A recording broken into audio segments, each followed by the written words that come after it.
Como que foi esse seu encontro com Jesus? Conta para nós. Ô, glória! A minha vida era uma vida de afastamento das coisas espirituais pela experiência que eu tive no espiritismo, né? Então eu considerava a religião uma coisa não atraente. Então eu fui apresentado ao diabo, né, na minha adolescência, mas não fui apresentado a Deus. Mas Deus, pela sua misericórdia, me conduziu, né, num ponto da minha vida que eu comecei a querer ouvir. Com a perda do meu filho, meu coração ficou mais sensível. E aí ele me colocou numa empresa onde haviam engenheiros, né, gerentes cristãos que tinham ousadia para falar o evangelho. E eu comecei a ouvir com muito, muito cuidado, assim, ainda, né, não aberto para as coisas de Deus, mas o mover de Deus começou a me tocar, e nas horas do almoço a gente falava, eles falavam o Senhor, o Senhor, o Senhor, e eu comecei a ficar invocado, né? Eu gostava, né? Tinha bastante leitura, eu falava, como assim o Senhor? Quem é esse Jesus que eles falam? E uma bela noite eu resolvi checar a Bíblia. Primeiro dia na minha vida que eu li a Bíblia, eu me converti. Fechei o quarto, abri a Bíblia, fui direto no Evangelho, né? Nos Evangelhos, eu queria os Evangelhos para saber a história de Jesus.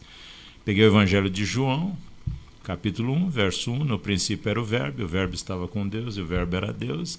E o Espírito Santo simplesmente desceu no quarto naquela noite, me visitou tremendamente e me transformou. Foi um encontro real. Maravilha. Foi uma noite inesquecível e eu fui realmente tocado. E durou um tempo grande. E eu chorei. Eu nunca me senti tão amado. Parecia que Deus falava, eu esperei tanto por isso, hoje não vai passar de hoje. Hoje você vai me conhecer. E realmente foi um encontro. Eu acho incrível, eu não sabia dessa sua história de ter perdido um filho, né?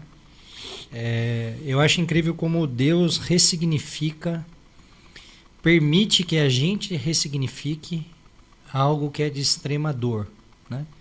A minha caminhada de fé começou dessa forma, doença do meu filho. Tá vendo? Né? Eu queria explorar um pouquinho mais esse ponto com você. Vamos lá. Você me permite? Oh. Conta um pouquinho essa história, como é que foi a perda desse filho aí? O ponto mais baixo espiritualmente da minha vida foi quando eu vivi em Belo Horizonte. E eu me envolvi, além de imoralidade, né? Muito flerte, muito adultério no coração. Eu me envolvi com yoga e eu comecei a fazer yoga. E eu entrava, né? A professora de yoga me colocava dentro de uma pirâmide e dizia que agentes de luz estavam agindo. E aí eu tive a suprema decadência da minha vida, né, espiritual. Eu realmente fiquei endemoniado. A minha vida começou a cair. Eu perdi o emprego, pela primeira vez eu fui demitido. Tive apendicite aguda, fui parar no hospital, fiquei pelo INSS. Tudo de ruim. Tudo de ruim aconteceu num prazo muito curto. Foi um juízo de Deus sobre a minha vida num prazo muito curto. Fui trabalhar com meu pai era nova era espírita, então nada deu certo. Perdi o dinheiro, né, da rescisão. Mas a Vera engravidou. E a Vera engravidou, e quando ela engravidou, parece que eu acordei, né? Eu falei, uau, o que eu estou fazendo na minha vida? Eu não tenho nem seguro de saúde, eu não tenho dinheiro, eu vou ter um filho, eu estou desempregado. E aí eu despertei, né? E fui procurar emprego. E aí Deus abriu as portas, Deus teve misericórdia. Foi quando eu entrei para o petróleo, minha vida saiu mesmo, é das trevas que brilhará a luz, né? No auge das trevas veio a luz.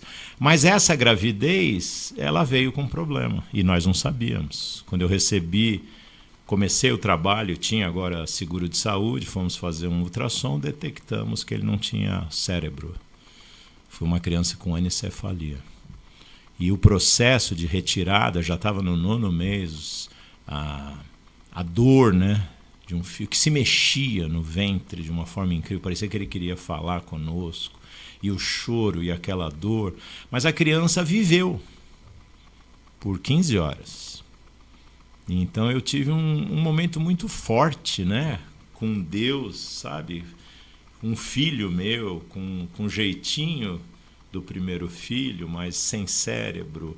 E aí eu tive que registrar, eu tive que enterrar. Esse processo moeu meu coração. Parece que eu saí de um estado de embrutecimento para um estado de sensibilidade. Eu uso uma frase que não é só uma frase de efeito, é algo que eu acredito, né? Que a gente não deve desperdiçar a nossa dor. Amém. Eu falo muito sobre isso. Porque Deus tem desígnios que a gente só vai entender quando estiver com Ele na glória. Aleluia. Né? E quando você passa por uma situação de extrema dor, de dificuldade, e você desperdiça isso que você passou, você está transformando algo que poderia ser para a sua redenção em algo só que vai provocar mágoa. Exato, né? Fica só uma lembrança ruim. A dor pela dor, ela causa uma mágoa, ela causa um recalque na alma. Você ter a possibilidade de ressignificar um momento difícil. Amém. Né? E foi assim que aconteceu na sua vida, pelo que eu estou entendendo. Foi porque eu comecei... abateu o meu orgulho, abateu, sabe, uma insolência, abateu uma estrutura mental de engano. E eu comecei a querer ouvir, eu comecei a perceber que eu não tinha todas as respostas. Mas, claro, que é imperceptível, né? Você ainda não tem vida, você é um morto, né? Estamos mortos nos nossos delitos e pecados. Então, aquilo vai... Deus é sutil, né? Ele vai movendo à medida que ele bateu aqui, ele toca lá, e de repente você está pronto. De repente é assim, uma palavra, sabe? É claro que eu quero Jesus. Quem disse que eu não queria Jesus? Como que eu vivi sem ele? Sabe? De repente é uma nova realidade que foi gerada, mas parece que imperceptivelmente. Você fala, como que Deus fez isso no meu coração? Eu não estava lá. Eu estava aqui e Deus me transportou para lá e eu nem percebi. Ao longo dos dias, dos meses, Deus foi movendo para que eu pudesse me tornar um vaso de honra. A Bíblia fala, né? Nos transportar do império das trevas para o reino do Filho do seu amor, né? Amém. E eu tenho para mim que só não quer Jesus quem não o conhece. Porque se você o conhecer... Uma vez eu vi um evangelista muito ungido, que ele tinha uma audiência de pessoas que não conheciam o Senhor, que foram convidadas para uma preleção. E ele chegou, olhou e no Espírito ele falou assim, gente... Vocês estão correndo um risco muito grande, vocês chegaram muito perto. Jesus vai se revelar e você não vai conseguir. Eu gosto muito de uma frase que o Luiz Hermínio fala, eu assisto muitas pregações dele, e tenho a oportunidade agora de ter contato com ele direto, que ele fala, se você tiver juízo, saia desse lugar agora. Porque quando você pega a Bíblia e começa a falar sobre a palavra de Deus, é impossível não haver um impacto, né? Não é. Jesus tem um louvor, né, que fala, né? Eu não sabia que você era tão lindo. Né? Se eu soubesse, eu já tinha me entregado antes. E aí, desse ponto inicial, dessa história toda, para chegar ao pastoreio, como é que foi esse caminho? Foi um caminho que hoje eu consigo enxergar, né? Foi visível, porque com a conversão genuína, eu cheguei com uma pegada de evangelista. Eu queria ganhar almas, eu sabia que as almas, particularmente da minha família, dependiam de mim. Então eu já vim numa pegada. Eu aceitei Jesus, já chamei meu pai e minha mãe, preguei para os dois, fizemos uma festa, ainda fumava, com cervejinha e cigarro, chamei a família toda e preguei para a família toda, fui considerado louco, e fui para a família da Vera, e nós fomos... E no nosso bairro, a gente morava num lugar assim na periferia de São Paulo, né? Era bem pobre, né? A gente começou a convidar as pessoas. Deus já levantou um pai espiritual para cuidar de mim. Eu já comecei a fazer o Panorama Bíblico, que era um curso de discipulado. Já me apaixonei pela palavra, eu agarrava a palavra muito forte. Já fui conversar com a mestre, né, a Márcia Veiga de Carvalho, para que ela me ensinasse. Então, de evangelismo sistêmico, nós somamos o estudo da palavra. Com o estudo da palavra veio o desejo de ser ministro da palavra, e o Senhor confirmou, e aí já abriu esse aspecto. Vamos fazer um parênteses. Confirmou de que forma? Conta esse processo. Profeticamente. Uma palavra liberada. Uma palavra liberada por 2 irmãos que eram muito, muito importantes na minha vida. A gente estava num momento de evangelismo, numa visita.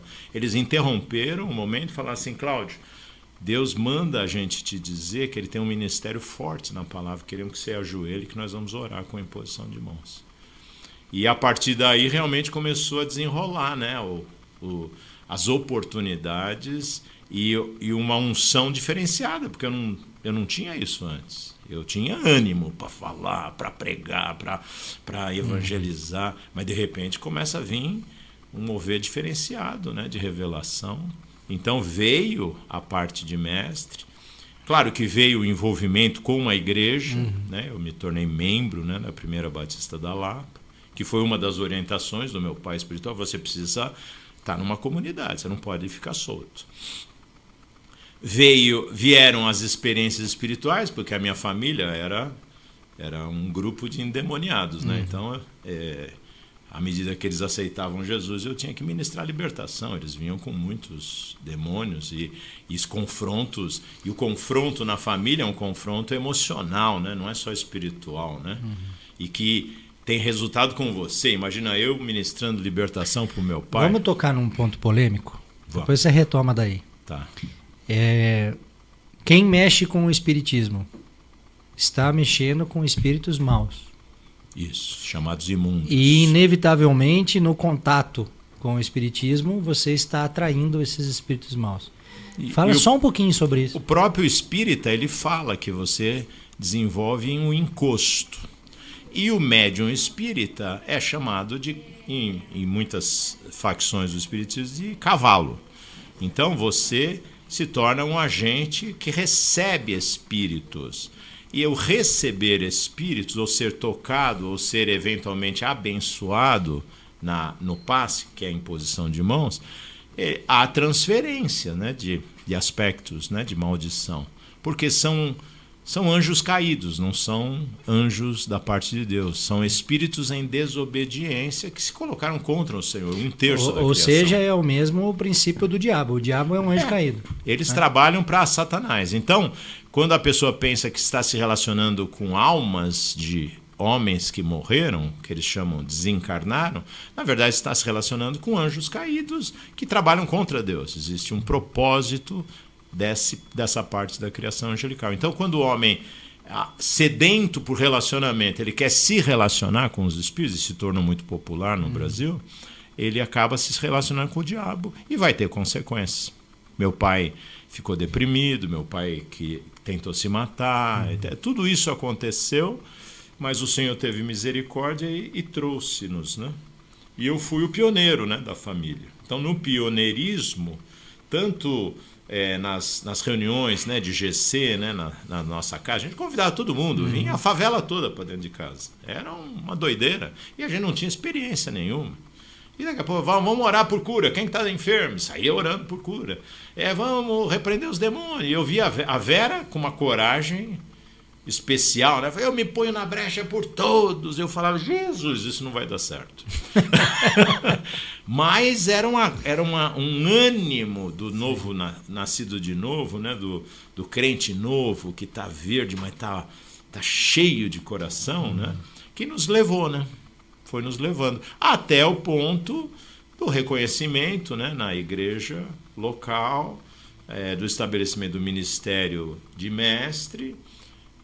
Aí veio o ministério de pregação, começamos a receber convites, até o envio para os Estados Unidos, quando realmente meu pastor falou assim, agora eu tenho que te ordenar, cara, porque você já foi lá e já montou uma igreja sozinho, agora eu preciso reconhecer a tua autoridade pastoral. E como que foi esse envio para fora? Porque hoje você mora nos Estados Unidos. Hoje eu moro nos Estados Unidos e gasto muito tempo no Brasil como aposentado, né? meu ministério mais forte é no Brasil e na Itália. Mas eu moro, a minha residência permanente é no Texas. Tá, mas tem igreja local lá ou não? Não, já fechamos. Não, fechou. Já tivemos por 15 anos, mas... E hoje a pregação ela é mais fora. Por exemplo, lá na igreja do pastor Bezerra... Isso, eu prego quando me convidam, damos seminários de acordo com os pastores. Então, o nosso trabalho é de assistência aos pastores, particularmente os mais jovens. E quando a gente é requisitado, chamado, a gente está sempre pronto para servir. Deixa eu contar para você que nos assiste aí como que eu conheci o pastor Cláudio. Eu tive um processo, né, do final do ano passado para cá, de busca para entender algumas coisas na minha vida do ponto de vista de ciclos. E por algum motivo essa palavra veio na minha mente, me mostrando que eu estava vivendo novamente o mesmo ciclo que eu já havia vivido em anos anteriores, e esses ciclos eles ocorriam a cada 3 anos. E eu estava numa discussão dessa com a minha esposa, Verusca, manda um beijo para ela lá, pastor, ela não foi naquele dia na igreja, né? Deus abençoe, querido. E a Verusca conversando comigo, ela falou assim, olha, se você reconhece isso, você precisa agir para quebrar esse ciclo. E eu fiquei pensando sobre aquilo que ela me falou, falei, realmente ela tem razão. E para eu quebrar esse ciclo, eu preciso agir de forma diferente, como eu sempre agi. Então eu vivia uma situação profissional, chegava num nível de estresse e eu metia o pé naquilo e ia para outro projeto, né? E eu estava vivendo um problema empresarial novamente, muito desgastante, estressante, a ponto de romper novamente com aquilo. E eu, ao invés de romper, decidi permanecer. E aí eu comecei uma busca por entender o porquê é que isso estava acontecendo novamente. Já cristão, né? Eu me converti em 2017, me batizei em 2018, mas não tinha experiências muito fortes com o Espírito. Era uma coisa mais de procurar um novo caminho, mas não uma comunhão com o Espírito Santo, né? E aí eu fui participar de um seminário no Rio de Janeiro, de um pregador famoso, que eu queria saber se ele era fraudulento ou não, e né? Tive essa nítida percepção lá nesse evento. E aí eu retornei frustrado daquela experiência, porque eu falei, pô, eu vim buscar algo que o homem não tem para não tem. E aí eu conversando com o Alessandro, que é um amigo, ele falou, cara, você sabia que o pastor Cláudio vem no Bezerra, sábado? Eu falei, não sabia. E isso a gente almoçou junto na sexta-feira, ele comentou isso, passou batido. No sábado, eu já estava preparando o almoço, estava cortando uma cebola, eu lembro como se fosse hoje. Eu estava cortando uma cebola e aí eu recebo do Alessandro o convite eletrônico da sua participação lá na igreja do Bezerra. E era às 14 horas. E eu estava em casa cortando cebola por volta de 12:30. E aí foi só o tempo de eu mandar mensagem para um amigo meu, o Pedro, que trabalha comigo. Eu falei, Pedro, vamos comigo e tal? Vamos, eu passo na sua casa e te pego. Larguei ali as coisas em cima do balcão. Falei rapidamente com a minha esposa. Eu falei, até às 22 horas. É das 14 às 22. Ela falou, vai com Deus e tal. E aí eu fui, cheguei lá. Ela te liberou. Ela me liberou, né? Ela disse que eu queria ir, mais ou menos isso, né? Vai. E aí eu cheguei lá, não era uma quantidade grande de pessoas, né? Acho que até isso foi muito, muito bom. E aí nós tivemos a primeira parte, o intervalo. O Espírito já estava falando comigo. E aí no final, no momento da oração final, eu de olhos fechados, senti uma presença muito forte do Espírito Santo. E aí o pastor Cláudio vem até mim e libera uma série de palavras sobre a minha vida. E me chamou muita atenção que poderia ter usado várias palavras para dar aquela mensagem e usou justamente ciclo, né? Que foi o Espírito testificando algo que já estava no meu coração, né? Hoje eu entendo que é assim.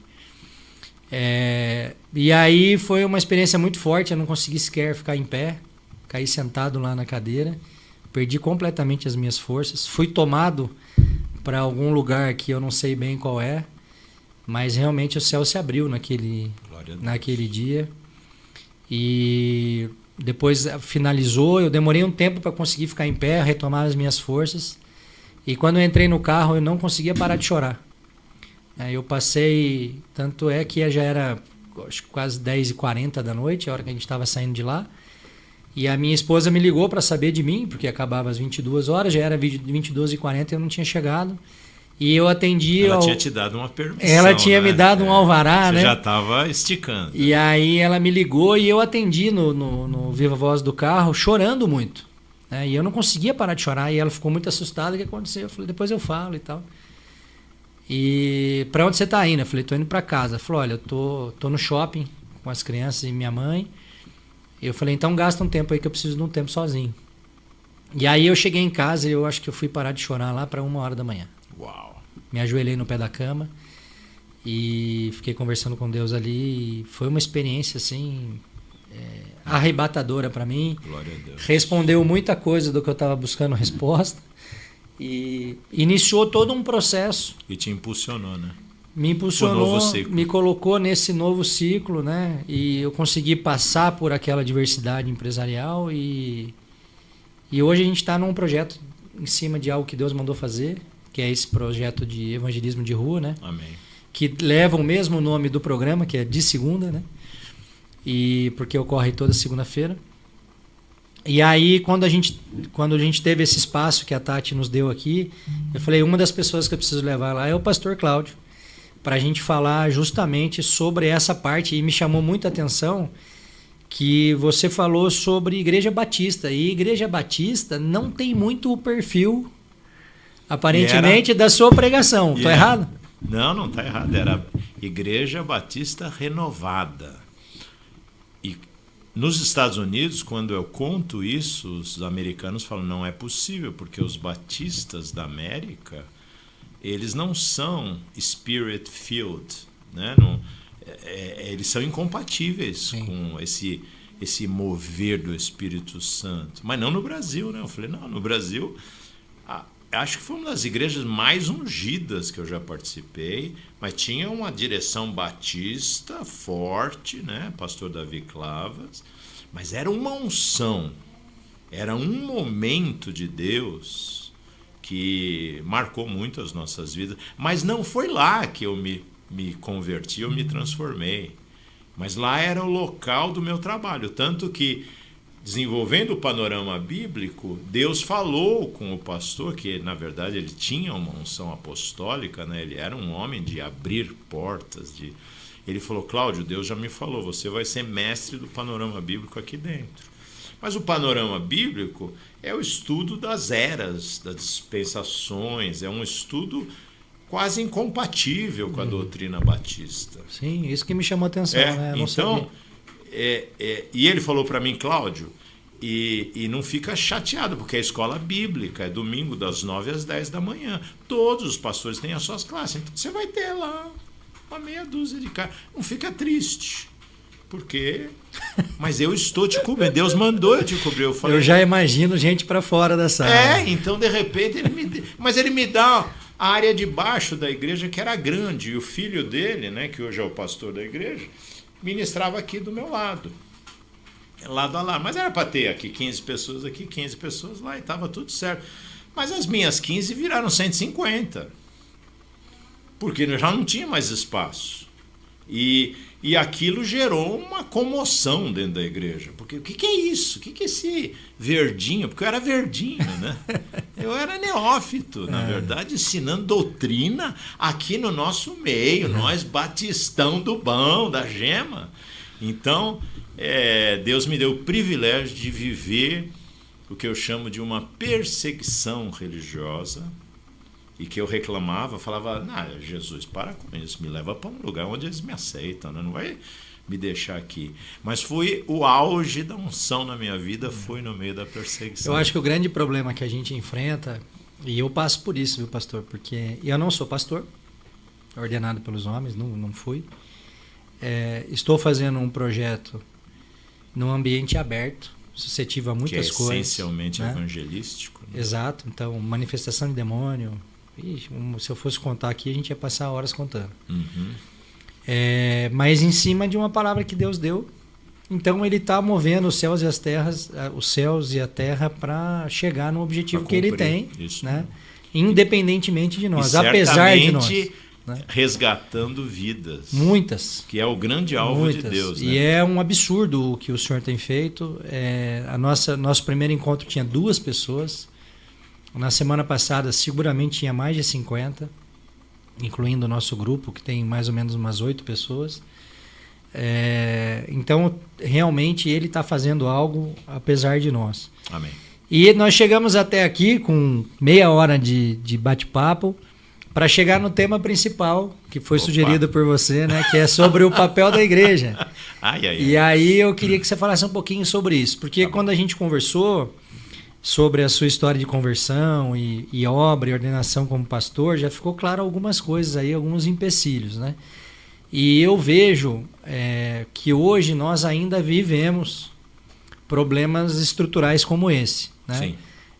Irmãos mais velhos que não entendem o que os mais novos estão fazendo, né? E não os julgo por isso, mas é um fato que a gente tem muito mais pessoas para nos bloquear do que para nos apoiar. Amém. E aí eu acho que tem um pouco a ver com esse título. Pelo menos é a percepção que eu tenho. Eu desenvolvo um pouquinho? Vamos lá então. Se a gente olha para Atos dos Apóstolos e vê como começou a igreja começou com um movimento de rua, um movimento fora de qualquer ambiente eclesiástico. Sim, não tinha templo. Não tinha templo, não tinha uma organização, não tinha nem o Novo Testamento, não tinha uma Bíblia completa para aquele mover. Havia um forte mover do Espírito Santo, um movimento que ganhava almas muito eficazmente. Havia um confronto muito forte, né, com espíritos imundos, então não havia esse condicionamento religioso que não tem Satanás, que não tem demônios, que vocês pentecostais são ilusionistas, né? Era evidente, quem está na rua sabe disso. Você está na rua para ganhar alma, você vai ter confronto. E eles avançaram. E aquilo cresceu e debaixo de perseguição, onde a perseguição é um fator para o crescimento. Atos conta que num primeiro encontro foram 3.000 pessoas. 3.000, depois o número subiu para 5.000 e os apóstolos estavam aprendendo a ser apóstolos, os anciãos estavam sendo formados para serem anciãos, né? Não tinha ninguém pronto. A figura do pastor, Sim. né? Tinha os dons relevantes, né? No evangelismo, na pregação, né? No ganhar de almas, no cuidar das almas. Tinha o dom pastoral, tinha o dom evangelista, tinha o dom profético, avivados, né? Mas aconteceu que o diabo se reorganizou e conseguiu trazer para a igreja, a partir do ano de 312, diz a história, né, com Constantino, mas o Império Romano conseguiu enquadrar a igreja. Falou, agora nós vamos te enquadrar. Nós vamos te aceitar e vamos te macular por dentro. Não por fora. Nós vamos parar de matar os cristãos. Nós vamos agora aceitar os cristãos. Vocês são nós. E o Império Romano vai ser cristão. Só que nós vamos determinar o que tem que ser. E a partir daí, então, a igreja foi paganizada. Quando a gente fala de sincretismo religioso, fala de trazer o paganismo para dentro da igreja e formatar a igreja com templos, com cadeiras, com plataformas, com um grupo de pessoas reconhecidas como sacerdotes. Houve uma diferenciação entre o sacerdócio e o povo laico, né? O povo que não tinha autoridade sacerdotal. E mesmo com o movimento protestante, isso enraizou. O romanismo da igreja é um fato, né? Histórico para qualquer... O formato, né? O formato de culto, formato a organização e o conteúdo. De culto. Então, quando eu falo de conteúdo, é assim, tudo aquilo que não é explicitamente bíblico, ele tende a ser contaminado, ser herético.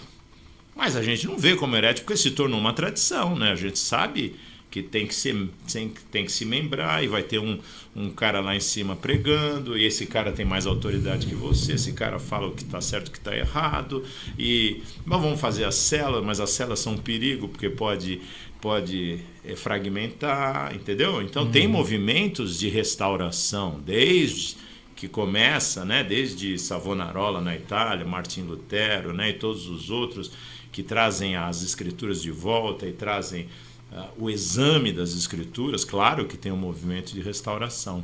Mas nós chegamos no final dos tempos. E no final dos tempos há uma aceleração da ação demoníaca na Terra. Então o tempo que nós vivemos é um tempo demoníaco, de manifestações entrevadas e reconhecidas, legalizadas, que tem o thumbs up, está apoiado. Então, eu cito Isaías 60, né? Porque vem nascendo sobre nós a glória do Senhor, mas o mundo caminha para as trevas cobrirão os povos, cobrirão as nações, mas sobre vós vem nascendo a glória do Senhor e se verá sobre vós. Então, nós vivemos um tempo onde Deus permite para remoção final toda a manifestação das trevas. Então ela está cada vez mais intensa. E manifestação das trevas, Jesus explica em João capítulo 8, que o diabo é homicida e mentiroso. Tudo que traz morte e mentira é diabólico. Roubar, matar e destruir. Então aqui, como assim? Se você aceita, né, que existe algo além do homem e da mulher criados por Deus, isso é mentira. Sim. Se você aceita que pode se tocar numa criança, molestá-la sexualmente ou fisicamente, isso é maldade e é mentira, sabe? Qualquer coisa que for estabelecido como legalidade, mas é mentira. Então, vivemos um reino da mentira. O reino da mentira traz manifestações mais claras, demoníacas, né? Inclusive, uma das mentiras é que o diabo não faz nada, que o assunto não é com o diabo, o assunto é com os homens. Mas, na verdade, a nossa luta, a nossa guerra é contra principados, potestades, poderes e hostes. Então, e não é o pastor Cláudio que está dizendo isso, é a Bíblia. Efésios 6, do 10 ao 12, você vai ter todo o caminho daquilo que nós temos que fazer. Aí, quando Deus traz essa trevas maior, essa manifestação, que já é numa preparação para o governo do anticristo, mas é o espírito do anticristo, agora Deus tem que separar os cristãos que querem realmente se contrapor, mas não no religioso. E o contrapor-se significa ir para as ruas. O mover que Deus tem para esse tempo é um mover que vai alcançar as ruas. Cada rua vai ter uma casa, vai ter um parque, Deus vai inundar as ruas com o evangelho. E um evangelho que carrega a glória. Sabe? A palavra é acompanhada de sinais. É claro que existe essa discussão sobre o evangelho não traz caráter? Absolutamente. Nós consumimos a unção nos avivamentos com a nossa falta de caráter. Tem que ter caráter, tem que manifestar Cristo no nosso caráter. Mas o evangelho também é poder de Deus. E quem está no confronto direto sabe disso. Sem poder, como é que eu ganho uma alma? Porque ela já foi totalmente cercada nas drogas, ela foi cercada na prostituição, ela foi cercada no homossexualismo, ela foi cercada na absoluta falta de identidade. Se não tem um poder para romper essa casca maligna, ela vai ficar lá. Não tem transformação. É verdade. Não adianta conversa. Paulo falou assim, o reino de Deus não consiste em palavras, mas em poder. E Jesus falou, a palavra que eu falo é espírito e vida. Ela não é só uma palavra, ela é uma liberação de poder. Porque quando eu falo espírito e vida, é poder de Deus para enfrentar a morte. Né? Amém? Então, o que eu vejo é uma igreja sendo chamada para o momento do fim. E alguns vão se esconder. Mas o esconderijo dentro das quatro paredes vai trazer perseguição. Vai ter uma hora que Deus vai autorizar a polícia entrar lá dentro e prender. E o esconderijo debaixo do Altíssimo nas ruas, no ciclo da exposição pessoal, porque é exposição, você vai para as ruas, é exposição. Sim, total. Sabe? É nesse ciclo que haverá verdadeira cobertura. Sobre a glória haverá uma tenda, uma cobertura, que é Isaías 4, né? 5, 6, sabe? Ele vai visitar o Monte Sião, né? Com uma com uma nuvem de dia e com um brilho de fogo à noite. Isso é o tabernáculo. Sim. Mas aonde? No Monte Sião. Aonde é reino? Aonde se fala que é reino de Deus, Deus vai visitar com glória. A glória será mantida por uma cobertura. Então, para nós, igreja deste tempo, é a gente entender que aonde o Espírito vai mover com glória, nós estaremos protegidos. A cobertura para manter a glória. É uma glória que não se esvai. Não é a glória do rosto de Moisés, é uma glória que continua se manifestando e se fortalecendo, porque tem uma cobertura. Entendeu? Então nós vamos passar no meio do fogo, no meio das águas, no meio da perseguição, no meio das afrontas, e o Senhor vai nos guardar. E quando o Senhor falar, agora eu te ofereço como semente, nós formos eventualmente, né, assassinados, vai ser como Estevão, né? A tua morte vai produzir mais uma multiplicação de glória. Né? A morte de Estevão gerou um Paulo. Né? Essa passagem é maravilhosa, né? Porque Jesus recebe ele em pé. Não é? Jesus levantou. Levantou. Esse era o melhor crente do Meu momento. Deus E do Jesus céu, falou, de pode arrepiar. matar, que eu vou fazer um negócio diferente. É de arrepiar. Amém? Amém. Então é isso que eu vejo. E Deus tem me prevenido, tanto me preparar e falou assim, filho, para eu te levar para esse momento, porque na caminhada, sabe, você tem picos de glória, mas há uma tendência de você ir para o lugar escondido, para se proteger. Você não quer exposição permanente. Né? Então, às vezes, sabe, a tua chama apaga um pouco. E o que o Senhor tem me falado, e que não é muito agradável ouvir, mas é importante, eu vou ter que te expor num nível de sofrimento diferenciado para viver o que eu tenho para você. Então é um preço. A chamada agora é uma chamada radical. Então Deus fala, você quer pagar? Porque se eu falo, não, Deus, não quero não, já estou velhinho, quero ficar na frente da televisão, ter o meu chazinho, meu cafezinho e a minha cama. E Deus pode falar, então passou de ti, vou levantar outro. Mas quando você fala, Deus, se eu estou vivo ainda, o meu viver é Cristo e morrer é lucro, vamos. Aí Deus fala, estamos juntos. Não te prometi que você não terá dores. Não te prometi isso. No mundo tereis aflições. Mas tem de bom ânimo. Vamos, que tem galardão. Então esse é o chamado do último tempo.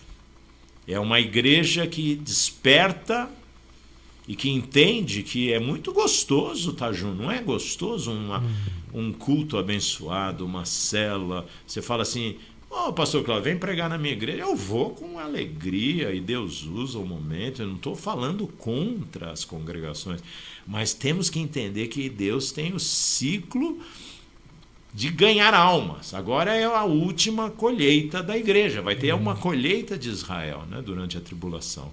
Mas agora é a última colheita da igreja. E essa colheita é para quem está disposto a correr riscos. E é incrível o que o pastor Cláudio está falando aqui, porque eu não consigo falar assim, eu fico emocionado de lembrar. Eu também, tô me segurando aqui.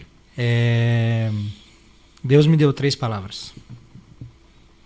E foi muito claro. Muito claro. Primeiro, para pegar o que nós estávamos fazendo numa sala e levar para a rua. Segundo, que não era para eu convidar ninguém para participar do grupo. E terceiro, que não era para me preocupar com os recursos que ele enviaria todos eles. E foi uma sequência de revelações para mim que virou um livro que eu vou te dar de presente. Glória. Que é um livro que não pode ser divulgado de forma ampliada, porque nem tudo se cumpriu, né? E aí eu entendo que muita gente, se lê com o coração no lugar errado, vai achar até que é algo de pretensão da minha parte, e não é não é esse o contexto. Eu simplesmente escrevi o que Deus me mostrou, e parte ele já cumpriu, né? Mas uma coisa que ficou muito claro na mensagem dele para mim, e é um fato, Ele disse: Temer, só que para você cumprir isso que eu estou levantando você para fazer, você vai precisar abrir mão da sua reputação. Que você acha que é algo caro para você, mas só vai dar certo se você estiver disposto a matar a sua reputação. E isso é uma coisa muito forte, porque durante muito tempo, muitos segredos guardados às 7 chaves, que nesse processo de falar com pessoas em situação de extrema vulnerabilidade, é cada vez mais necessário que eu me vulnerabilize. Isso. Porque é o famoso lugar de fala, né? Como que eu vou dizer para um cara naquela situação de extrema miséria, e não é miséria de dinheiro, não, é miséria humana, espiritual, né? O cara que já está se sentindo lixo, que é capaz dele sair daquele lugar de escravidão dos desejos da sua carne, se eu não contar os desejos da minha carne que eu fui capaz de abandonar. Entende? E isso é um processo que, quando eu disse ao Senhor, eis-me aqui, se o Senhor quer que eu faça isso, eis-me aqui, e não tenho todas as respostas às minhas perguntas, muitas estão sem respostas, entendo que no momento certo Ele vai me liberar, eu tenho feito isso. E é impossível não ficar extremamente mexido com o mover de Deus, do que Ele tem feito. Compartilhava um pouquinho antes de começar o programa aqui com o pastor Cláudio, há aproximadamente 15 dias atrás, um usuário de crack, no auge do grau da droga, ele não conseguia nem falar, mordendo a boca, assim, muito drogado mesmo.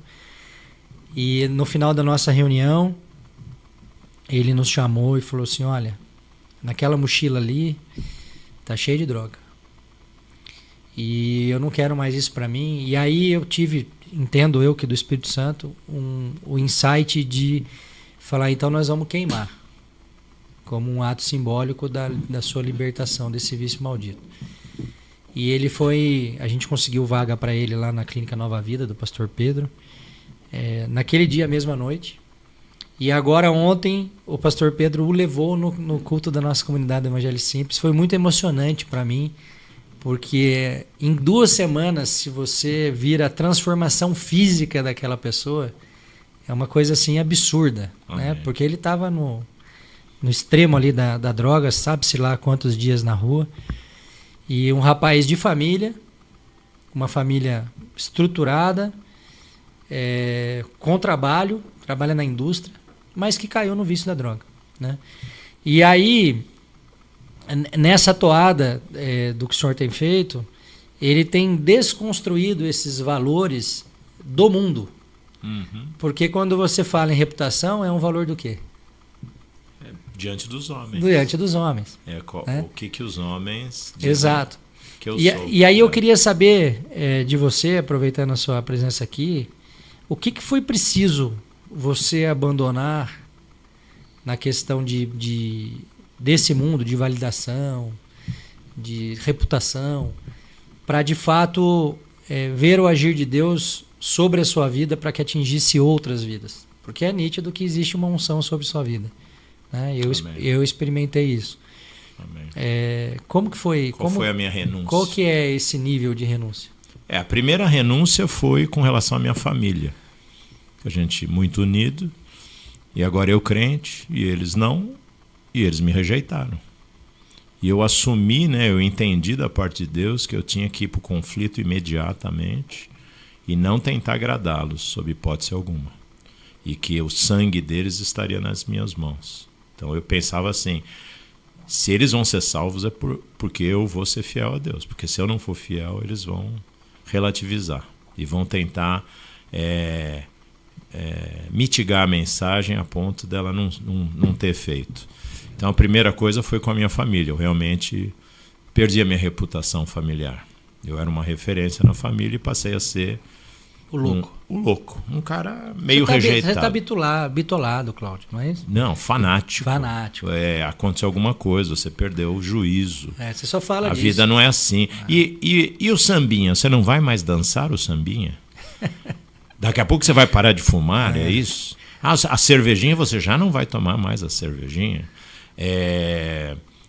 E eu falava, gente, deixa eu deixar claro aqui, né? Porque senão vai pensar que é religiosidade. Eu falei, eu amo dançar, mas eu não posso dançar com uma balada que fala de Iemanjá, ou que fala de Ogum, Oxóssi. Eu falei, que é isso, gente? Agora eu entendo essas entidades, então eu tô fora. Entendeu? Eu não posso entrar no mesmo batuque que eu ouvia na Umbanda e na Quimbanda. Eu não posso, eu não quero isso. Então, primeiro foi reputação. E uma iniciativa de firmeza com Cristo que nem todo o tempo eu tive. Porque eu tive experiências de encontrar com amigos, né? Amigos de bagunça, vieram para São Paulo, Claudião, vamos se reunir e tal. E eu propus no meu coração não falar nada. E quando a gente se encontrou, eu comecei a conversar, a gente foi para almoçar e o rapaz ficou olhando para mim, daqui a pouco ele falou assim, pô, cara, o que aconteceu com você? E eu fumando. Eu falei, como assim? Tá me estranhando? Eu falei, claro que eu tô te estranhando. De 10 palavras, 9 era palavrão. Você não falou um palavrão até agora, cara. Você tá estranho. O que é? Virou crente? E aí eu senti uma vergonha de Jesus, porque eu estava tentando esconder o fato mais importante, né, da minha vida e para ele. Aí eu falei, virei crente, eu aceitei Jesus como meu Senhor. Aí ele falou, logo vi, daqui a pouco vai parar de fumar também, né? Pejorativo. E eu tive que falar de Jesus o almoço todo. Ele nunca mais conversou comigo. Mas era um preso. Jesus falou, você vai ter vergonha de mim? Porque eu não tenho vergonha de você, não tive vergonha de você para te ganhar. Então, coloque a sua vida na linha de fogo. Então, foi a primeira coisa. Segunda coisa, claro, que era o trabalho com os teus pecados, né? Então, o que era? O vício do cigarro, a imoralidade sexual, né? O flerte, o olhar, né, para as mulheres. A ira, havia um espírito de ira dentro de mim. Meu pai sempre foi muito irado, eu era muito chegado ao meu pai, então eu era um cara calmo, mas eu tinha uma ira contida, sabe? Que talvez tenha até relação com alguma coisa da máfia, que a Vera falava para mim, mas Cláudio, tem hora que eu te confronto e você olha para mim, eu sinto um frio da morte, um olhar de assassino. Eu falei, não é possível, eu tenho o Espírito Santo, filho. E eu tive que passar por libertação com relação ao espírito de violência. E eu me considerava um cara pacífico, calmo. Eu me meti em poucas brigas, boas, mas poucas, sabe? Meu pai brigava todo dia. Eu falei, eu não quero ser como meu pai. Eu via o estrago. Então, violência, mentiras, meias verdades para te colocar mais bonito na fita. Claro que aí está associado à vaidade, a imoralidade, que é a raiz mais profunda, né, na minha vida, sempre foi imoralidade, mas eu nem era um total devasso, eu era um cara que era mordido pelo desejo, sabe? Então, isso tudo teve que ser colocado diante de Deus e trabalhado, né? E outras coisas, né? Por exemplo, ansiedade, que estava associada ao eu, né? Eu vou estar exposto, será que eu vou me sair bem, me sair mal, sabe? E eu creio que isso vem todo na linha da renúncia, e essa palavra sobre a reputação é muito importante, porque você está disposto a fazer o que eu estou te mandando e que vai te custar algo. A minha carreira profissional, ela foi bem assim limitada, sabe? Eu não tinha grandes ambições, mas eu tinha perspectivas no petróleo e eu mesmo as limitei. Quando eu me tornei pastor, eu falei assim, eu não posso passar desse nível.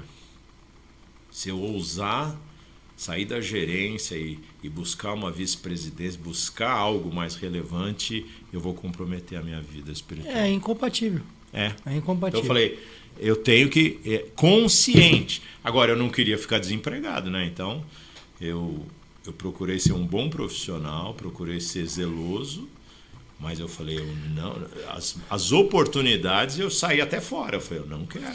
Uma coisa que me impacta muito negativamente, e eu tento lidar da melhor forma com isso, nem sempre é fácil, é que as pessoas não tinham incômodo com a sua vida errada, devassidão, álcool, droga, prostituição, tudo isso que não presta, mas tem incômodo com a sua vida de busca por santidade, porque é um caminho de busca até que ele venha, né? E gera incômodo nas pessoas, né? Já tenho bastante hater na internet, como diz o Luiz Hermínio, os infernautas, né? Que ficam tentando achar um motivo pelo qual eu estou fazendo algo que Deus mandou. Eles não aceitam que é um chamado genuíno. Que é um gesto de obediência. Né? É porque, cara, eu sou tão grato pelo que ele fez na minha vida, que no momento que ele me mandou fazer alguma coisa, eu entendi o valor disso. Para mim, e eu sempre falo isso para eles lá nas nossas reuniões, né? Seja na praça ou nas clínicas de recuperação. A gente está lá com o objetivo de abençoá-los, mas é a gente que é abençoado. Porque é algo assim muito forte que a gente consegue gerar através da palavra de Deus na vida de alguém, que no final da reunião vem falar com a gente, ou no momento do apelo a pessoa vai à frente, e que você fala assim, cara, eu nasci para isso. Foi para isso que eu vim. O verso de Paulo lá em Atos, acho que 20, que ele fala assim, para entender que mais bem-aventurado é dar do que receber. Sim, e você ter esse sentimento de ser instrumento de Deus é algo que você não... É um lugar que você entra que não tem absolutamente nada nesse mundo que possa te dar o mesmo sentimento. Você tem um sentimento de plenitude. Plenitude. Eu não sei como explicar isso, né? Mas é plenitude. É você saber que você, através da palavra de Deus, fez a diferença na vida de alguém. Amém. Né? Resgatou alguém daquele... A plenitude está associada daquele lamaçal. Ao dar. Eu queria saber se tem perguntas aí, Helder, comentários. Já passa todas elas. Temos algumas, tá? A Simone Ramos aqui, mais um programa top. No YouTube tem muita mensagem, gente. Rafael, Pastor Cláudio, um homem de Deus, muito a aprender com ele. Matilda, já estou ligadinha. O Lucas Girardi, né, conversa em alto nível. Ele também mandou uma pergunta aqui, tá? Para os dois. Irmãos, como gerenciar momentos onde o Espírito nos quer calados, sem fazer nada, inúteis? E se Deus mandar não falar nada? Para mim é a parte mais dura. Eu não sei como dar um testemunho, né, do silêncio, porque o silêncio ele dói, né? Ainda mais para falador, né? Quando você começa a ser usado pelo Espírito Santo, você começa a pensar que toda hora é hora de falar, mas tem momentos de se calar. Eu vou contar uma experiência humilhante para mim, mas glorificante para o Senhor. Meu filho bateu o carro lá nos Estados Unidos. Eu não entendia muito bem o que fazer. Então apareceu um guincho. E o guincho é um esquema de guincho na América. Quando o guincho pega o teu carro, depois para você pegar o teu carro de volta, é outro assunto. Ou seja, você perdeu alguns milhares de dólares. E eu não sabia, era $100. Eu já levo para a oficina, a gente já te dá a cotação e você vê se aceita ou não. A cotação demorou, ele propositalmente segurou por longos dias. Então, quando veio a cotação inaceitável, eu falei, não me interessa, né? Está muito caro, eu vou procurar outras cotações. Ele falou, então, agora você vai ter que pagar o período que ele ficou na oficina de aluguel. E o aluguel era quase 2/3 da cotação. E aí gerou um embate. Era um rapaz armeniano, um imigrante. E aí marcamos um dia para eu ir lá para a gente resolver esse assunto. E eu fui lá com um irmão em Cristo da empresa. Eu falei, vem comigo que eu estou temendo a minha reação. E também porque eu não quero estar sozinho. Eu percebi que havia uma certa canalice. Aí quando começou o embate, e o irmão aqui do meu lado, que me traria um freio moral, né? Eu não sei o que ele falou, que eu em inglês, eu falei, não, tá amarrado em nome do Senhor Jesus. Isso é do inferno. E aí o espírito que estava nesse rapaz se levantou muito forte. Você é crente? De que nacionalidade você é? Eu falei, eu sou brasileiro, com orgulho. Eu sabia, vocês são tudo corruptos. Crente brasileiro, você é corrupto. Você não presta. A afronta foi tão grande que eu me vi saltando o balcão para espancá-lo. Eu vi a cena. E o sangue, né? De repente, era eu e Jesus falando, Jesus, me dá uns minutinhos de liberação. Me dá uma permissão. Me dá uma permissão. E aí eu olhei para o meu irmão que estava do meu lado. E o meu irmão, olhando, falou assim, Cláudio, I can't believe. Ele estava chocado. A afronta era grande. E eu falei assim, ora para Deus segurar, porque eu estou pronto a fazer uma besteira. Aí eu respirei fundo e o Senhor chegou assim com a mão e falou assim, na tua. E foi o silêncio mais doloroso e a ausência de reação mais dolorosa da minha vida. Aí eu falei para ele assim, põe tudo por escrito, o que eu vou te pagar, porque daqui com esse papel eu vou na corte. Essa conversa continuará na corte, uma instância legal, porque você está me assaltando.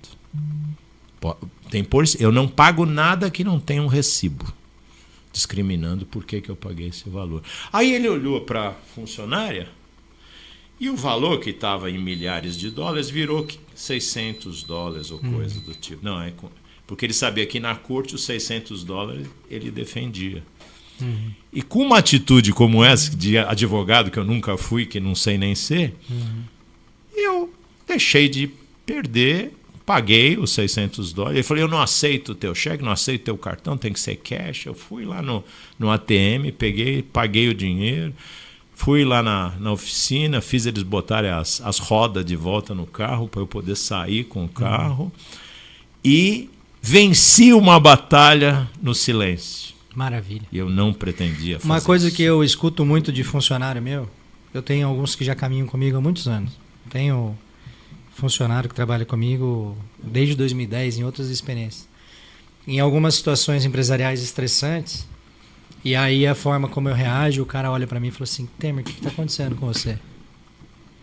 O cara não reconhece a minha reação. O velho homem, né? E eu falo, cara, não adianta, porque eu não posso. E muitas vezes eu tenho que me policiar. Eu compartilhei até sexta-feira lá na clínica de reabilitação. Eu tive uma situação com o responsável de uma das minhas filiais, uma filial que eu tenho no Paraná. E eu reagi mal a uma provocação que ele fez. E quando eu desliguei o telefone, eu falei, Senhor, eu não podia ter feito isso. Só que ele, do outro lado, também é cristão. Então, quando eu peguei o telefone para ligar para ele de volta, ele já estava me pedindo desculpa. Né? Então, assim, facilitou o caminho, eu também pedi desculpa e ficou tudo bem. Ministros da reconciliação. Então, isso é o constrangimento do Espírito que habita em nós, né? Amém. O Espírito habita em nós. Mais alguma coisa aí? Excelente pergunta, hein, pastor? O Lucas é certeiro. É. Rafael também perguntando aqui, pastor, qual uma das experiências mais incríveis que você viveu na sua caminhada cristã? Uau! Além do novo nascimento, que foi um auge, nas semanas que se seguiram, a gente tinha muitas feridas na alma para serem curadas. E o Senhor começou a nos dar visitações das quais a gente como que entrava num transe espiritual. Mas o transe não era um transe de 15 minutos, era um transe de 3, 4 horas. A gente viveu o prazer espiritual desses transes, onde o Espírito Santo parece que nos tomava e trabalhava e depois nos devolvia. Que é indescritível. Eu não sei, eu tive um número finito de experiências como essa, que foram maravilhosas, e eu não sei nem explicar o que Deus fez, sabe? Uma delas, eu estava sozinho nos Estados Unidos, a serviço em Houston, com um carrinho alugado, e chegou no domingo de manhã, eu falei, eu vou para a igreja. E achei lá uma Assembly of God, lá, uma Assembleia de Deus, que um irmão tinha falado, vai lá que o mover lá é legal. E eu fui, mas eu estava com tanta sede que eu fui 1 hora antes do culto. O culto era tipo às 10, eu fui para chegar às 9. E eu botei um louvor na rádio. E aqueles louvores assim, sabe, bem americanos, sabe, da comunidade afro-americana, sabe? E aquilo começou a me tocar, eu comecei a chorar. E eu estava numa avenida muito longa, que depois eu teria que entrar e fazer sei lá o quê. E eu fui tomado por Deus naquela avenida. É Westheimer. É uma avenida muito movimentada, com diversos semáforos. Eu voltei à cena, a rua já tinha acabado, eu estava na frente do mato. E eu falei, uau! E eu estava ensopado de choro, de lágrimas. E aí eu voltei e me recompus e parei na igreja exatamente às 10 horas, quando começava o culto. Então, a minha escola bíblica não teve na igreja. Deus me tomou. Então, para mim, essas experiências espirituais, é por isso que eu me tornei muito, mesmo sendo batista, né, nas afiliações, né, muito tempo em igrejas batistas e amando, né, os batistas de uma forma muito apaixonada, mas eu fiquei muito pentecostal, porque as minhas experiências foram sistêmicas, sabe? Experiências muito fortes de guerra espiritual, indo, sabe, para o segundo céu, sabe? Desses tipos de arrebatamento que eu nem sei o que aconteceu, de cirurgias. Deus um dia me pega num retiro e faz uma cirurgia no meu coração. Todo mundo ficou olhando para mim, parecia que eu tinha um balão de oxigênio, meu peito pulava. Depois um profeta que nem me conhecia falou, Deus já trocou esse coração. Hein? Então é muita experiência que trazia muito esse impacto da presença, da consolação do Espírito. Não, maravilha isso. Não tem nada melhor. Eu não consigo te dizer o que pode ser melhor. Por exemplo, você prega na unção, ministra, as pessoas recebem, é maravilhoso. Mas tem experiências individualizadas com o Espírito de Deus que você não consegue nem explicar. É tão maravilhoso que você não pode nem falar. Eu falo muito nas clínicas, especialmente, que a comunhão com o Espírito Santo é algo tão surreal que não tem absolutamente nenhum prazer em droga, em álcool, que vai te dar aquela mesma sensação. Não tem comparação. Eu não sei, é algo até que beira uma certa heresia, mas eu falo, troca a sua droga pelo Espírito Santo, porque a sensação que você vai ter muito melhor. E a ideia que muitos têm no mundo é que virar crente é perder o prazer. E eu encontrei o prazer no cristianismo. Eu não tinha prazer no mundo. Eu tinha tentações, desejos, forçações espirituais ao meu redor, mas o verdadeiro prazer eu encontrei com Cristo Jesus. Pastor Cláudio, eu queria te agradecer por sua vinda aqui. Deixa uma mensagem final aí para quem está nos ouvindo. Dentro de tudo que a gente falou, eu vou trazer o Pastor Cláudio mais vezes aqui. Agora está indo para os Estados Unidos dia 2. Dia 2. Mas quando tiver de volta, vamos marcar isso. Amém. Tá bom? E vamos trabalhar, sim. Temos muito para explorar do seu conhecimento da palavra aí. Amém. A palavra de encorajamento para nós, porque você pode dizer, puxa, mas eu não estou vivendo isso, ou talvez você possa até dizer, eu nem tenho essa intimidade com o Senhor Jesus, mas o chamado de Deus, o desejo de Deus é de salvação de todos. Em Timóteo, o Senhor deixa bem claro, o que está no coração de Deus é salvar a todos. E o que Deus coloca no nosso coração é dar essa oportunidade. Né? E a oportunidade de salvação, porque salvação é uma coisa tremenda, né? Ela tem a salvação do Espírito, que é a teu novo nascimento, a tua conversão, né? Onde Deus te dá um novo Espírito e a presença do Espírito Santo.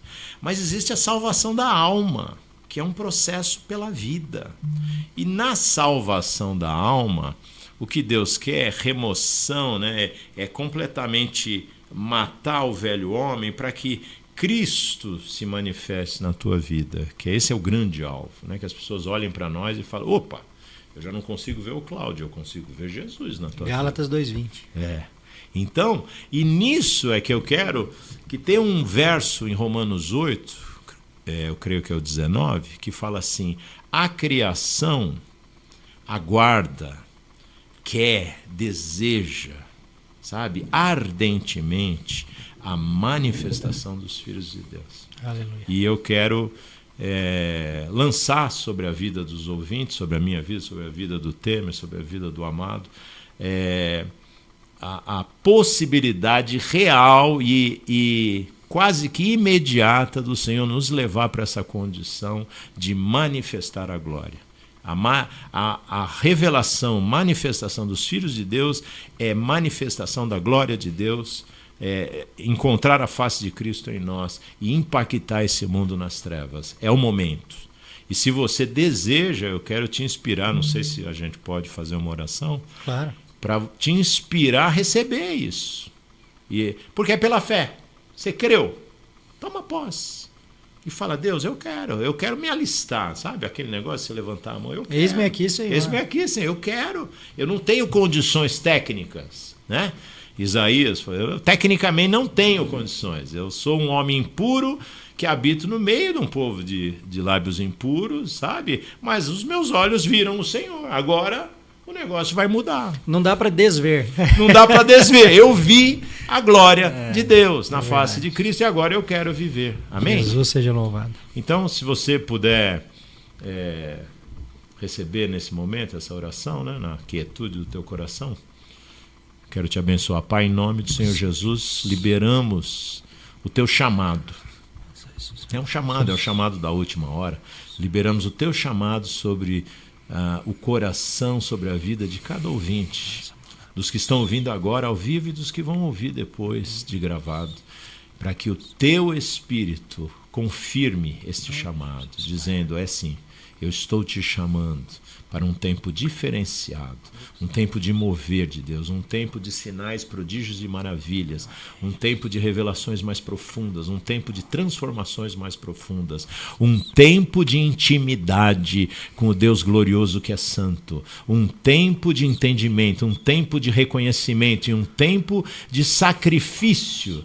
O sacrifício vivo, a apresentação dos nossos corpos como um sacrifício vivo, santo e agradável a Deus, que é o nosso culto racional. E eu libero a bênção de Deus, a bênção deste chamado, a bênção da execução do chamado em cada vida, nas circunstâncias pessoais. Eu libero uma unção de salvação, Amém. Eu libero uma unção de resgate, eu libero uma unção de transformação sobre a vida dos amados, em nome do Senhor Jesus. Amém. Amém.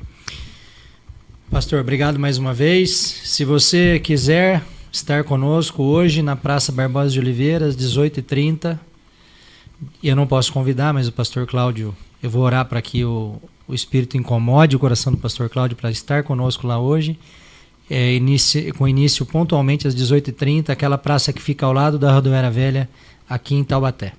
Segunda que vem estaremos de volta. Helder, obrigado. Quem nos assistiu e comentou, obrigado. Até a próxima. Deus abençoe.